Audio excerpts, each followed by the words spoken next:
చంద్రబాబు పాలనలో వ్యవస్థలు నిర్వీర్యం అయ్యాయని మాజీ మంత్రి పేర్ని నాని ఆరోపించారు. ఏపీలో పోలీసు వ్యవస్థ ఎక్కడుంది అని ప్రశ్నించారు. ఏపీలో ఇన్ని దారుణాలు జరుగుతున్నా పవన్ ఎందుకు ప్రశ్నించడం లేదు? పవన్ కళ్యాణ్ జీవితమే సినిమా డైలాగులు అని ఎద్దేవా చేశారు.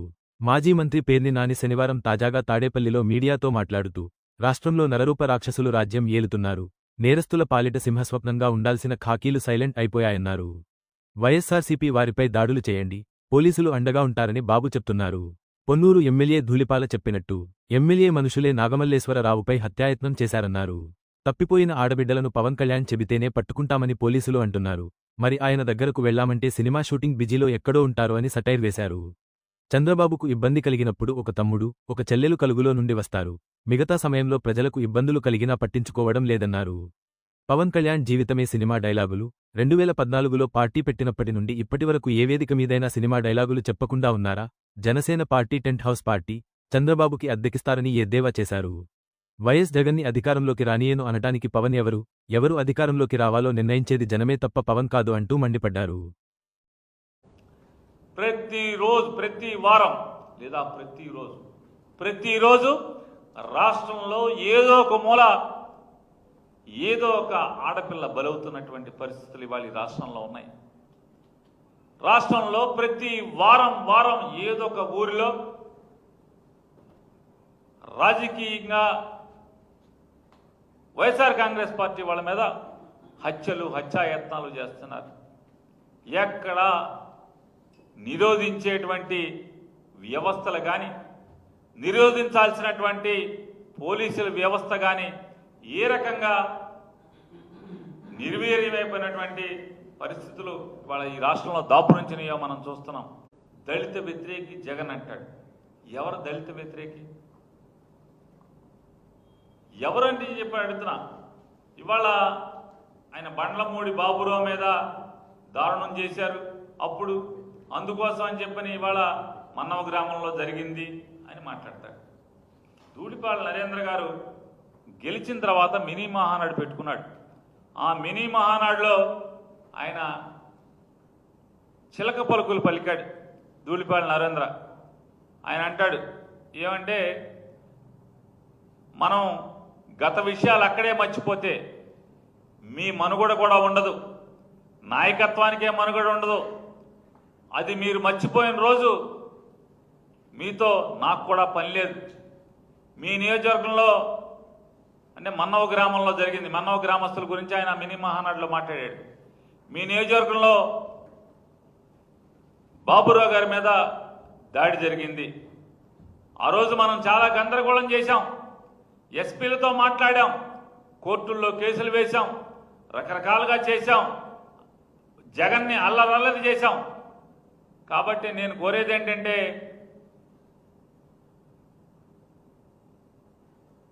దాడి చేయాల్సిన అవసరం లేదు వాళ్ళ మీద.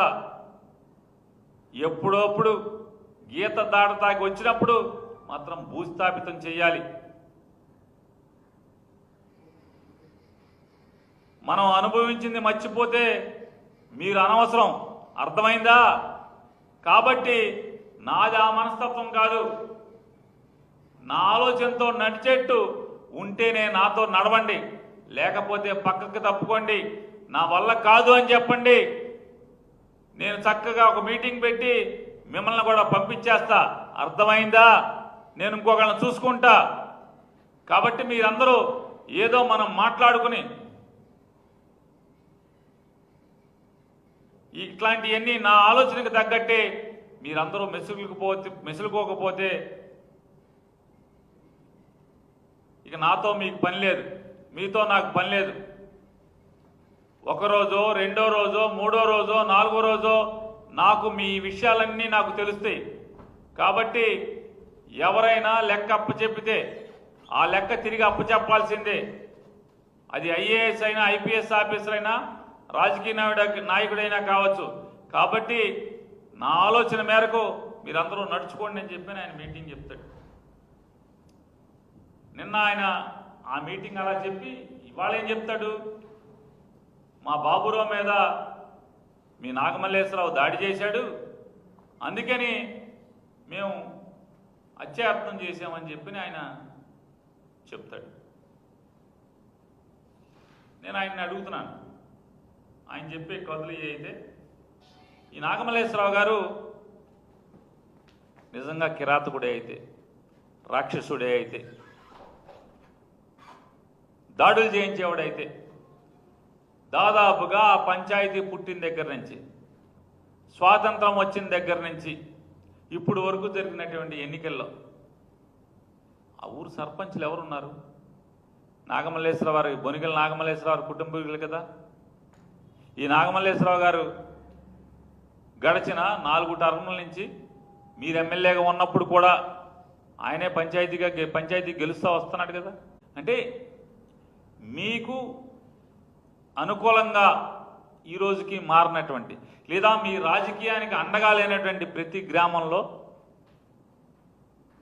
చీలకొట్టడం, ఫ్యాక్షన్లను ప్రోత్సహించడం, హత్యాయత్నాలు చేయటం, హత్యలు చేయించడం, తద్వారా గ్రామాన్ని ముక్కలు ముక్కలుగా చేయటం, లబ్ధి పొందటం, టీడీపీకి మెజార్టీ తెచ్చుకోవటం, మీకు మెజార్టీ తెచ్చుకోవటం, ఇదే కదా మీ ఎత్తుగడ. ఈ పోలీసులు అంటే వాళ్ళు అన్నటువంటి చాలామంది పోలీసులు అమ్మాయిలు కనపడలేదని తల్లిదండ్రులు వచ్చి మొత్తుకుంటే పట్టుకోరు. మా అమ్మాయిని వేధిస్తున్నాడు, ఆయన్ని కట్టడి చేయమంటే కట్టడి చేయరు, చంపేశాక వచ్చి శవ పంచనామా చేయటానికి మాత్రమే వస్తున్నారు. పవన్ కళ్యాణ్ చెప్పాడంటే మాత్రం పట్టేసుకుంటారంట. నాకు అర్థం కాదు, ఇదేం పోలీసింగ్ అంటే? రాష్ట్రంలో ఆడపిల్లలు కనపడకపోతే ఇద్దరినే పట్టుకున్నారు పోలీసులు ఇప్పుడు దాకా. ఆ ఇద్దరు కూడా పవన్ కళ్యాణ్ గారు చెప్పారని పట్టుకున్నారంట. ఇదేం పోయే కాలం అని అడుగుతున్నాను. అంటే పోలీసింగ్ పని చేయరా, ఉద్యోగం చేయరా? పోనీ అందరం పవన్ కళ్యాణ్ దగ్గరికి వెళ్దాం, కనపడిన ఆడపిల్లలు అందరూ మా అమ్మాయి తప్పిపోయిందని చెప్తా కంటే అతనేమో షూటింగ్లో ఉంటాడు, ఇక్కడ ఉండడు, దొరకడు, చిక్కడు, దొరకడు. ఓ సినిమా తీయాలి ఇక, చిక్కడు దొరకడు. చంద్రబాబుకి ఎప్పుడున్నా మాత్రం రాజకీయంగా ఆపద వస్తే మాత్రం పరిగెత్తుకొస్తారు. ఒక చెల్లి ఒక తమ్ముడు ఇద్దరు వచ్చేస్తారు ఎగేసుకుంటా. చంద్రబాబుకి ఏమైనా చికాకు వచ్చిందంటే రాజకీయంగా ఒక చెల్లి ఒక తమ్ముడు కలుగులోంచి బయటకు వస్తారు. మిగతా అప్పుడు ఏం చేస్తారో మనకు తెలియదు. ఇతనైతే మనకు అప్పుడప్పుడు కనపడతాయి ఫోటోలు గిటోలు, షూటింగ్ అని, షూటింగ్లు చేసుకుంటున్నాడు. అమ్మా నాన్న చెమటోడ్చి సంపాదించి కూడబెట్టిన రూపాయితో విదేశాల్లో చదువుకొస్తే, మెడికల్ కౌన్సిల్ ఆఫ్ ఇండియా పరీక్ష పాస్ అయితే ఇవాళకి సర్టిఫికెట్లు ఇవ్వకుండా పైశాచికంగా, ఇది నరకాసుర ప్రభుత్వం కాక ఏమవుతుందని చెప్తున్నా. వైసీపీ వాళ్ళకి నరకాసుర ప్రభుత్వమే, ఎవరికి పడితే వాళ్ళకి. ఈ రాష్ట్రంలో ఉన్న అవుట్సోర్సింగ్ ఉద్యోగస్తులకి ఇది నరకాసుర ప్రభుత్వమే. ఎన్నికల ముందు ఉద్యోగస్తులకి అరచేతిలో వైకుంఠం చూపించినటువంటి ఈ ప్రభుత్వం, ఆ రోజున్నటువంటి రాజకీయ శక్తులు ఇవాళ ప్రభుత్వాన్ని నడుపుతూ వాళ్ళకి డిఏలు ఎవరు, లేదా వాళ్ళకి పిఆర్సీని కాన్స్టిట్యూట్ చేయరు, ఐఆర్ ఎవరు, ఇంకేమన్నా ఉంటే ట్రాన్స్ఫర్లు, వేధింపులు, సస్పెండ్లు ఇవాళ గాలిలో పెడతాం. కొత్త పొగడలు భారతదేశంలో ఎక్కడ ఈ నరకాసుర పాలనలో తప్పితే ఎక్కడా చూడం. ఆడికి ఉద్యోగం ఉండదు, ఎక్కడ జీతం రాదు. రోజు పొద్దున్నే డీజీపీ ఆఫీసులో కూడా కొంతమందిని వేశారు, ఐపీఎస్ఎల్ని లేదా డిఎస్పీలని, గ్రూప్ 1 ఆఫీసర్ని. రోజు పొద్దున్నే ఆఫీస్కి వెళ్ళి సంతకం పెట్టి వెయిటింగ్ రూమ్లో కూర్చోవాలి. ఏది విజిటర్స్ వస్తారు కదా, సందర్శకులు వస్తారు అర్జీలు ఇచ్చుకుంటాకి, కలవటాకి, బాధలు చెప్పుకుంటాకి. అక్కడ పొద్దున్న 9:45 నుంచి సాయంత్రం 5:30 వరకు అక్కడ కూర్చోవాలంట. కూర్చుని ఇంటికి వెళ్ళాలంట. ఇది గడిచిన సంవత్సర కాలంగా అనేక డిపార్ట్మెంట్లో జీతం లేకుండా, ఉద్యోగం లేకుండా ఐఏఎస్లు, ఐపీఎస్లు, గ్రూప్ 1 ఆఫీసర్లు అనేక మందిని ఈ రకంగా వేధించుకు తింటున్నటువంటి, వేధింపులకు గురవుతున్న వారందరికీ కూడా ఇది నరకాసుర ప్రభుత్వం కాక ఇంకేమవుతుందని అడుగుతున్నాను. ఇవాళ ఈ రాష్ట్రంలో జరుగుతున్నటువంటి ఎర్ర బుక్ పేరుతో జరుగుతున్నటువంటి ఎర్రి పరిపాలన నరకాసుర ప్రభుత్వం కాక ఏమవుతుందని నేను అడుగుతున్నాను.